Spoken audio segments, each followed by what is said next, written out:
थाना काना पुलिस बासर कब्जा माफिया की सरपरस्त शहरी सरापा एहतजाज बन गए। आईजी पंजाब नोटिस लें। थाना काना के इलाका दलोकी में बासर कब्जा माफिया रहमत ग्रुप की जानिब से गांव की सरकारी अराजी पर कब्जा किया गया।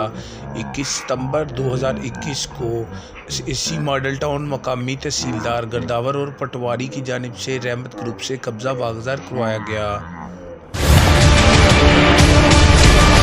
पुलिस आउंदी आन के उन्हां कोलों चाह पानी पी के चली जाती आन के निशानदेही दी गई गर्दावर और महकमा माल वालियां ने आन के निशानदेही दी फिर भी वो पुलिस जी उन्होंने का साथ दे रही है और कब्जा जोड़ा उन्होंने बरकरार रखवाती है पई।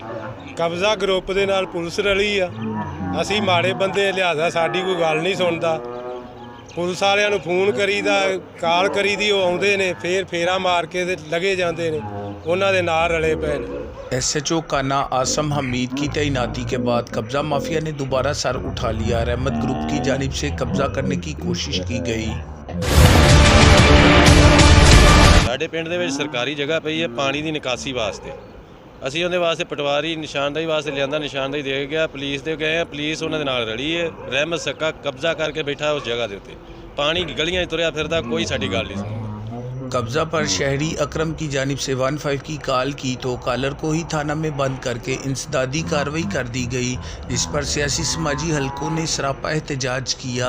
कब्जा माफिया पर मुबैना इल्ज़ाम आयद किया कि पुलिस सरपरस्ती में मसरूफ़ अमल है।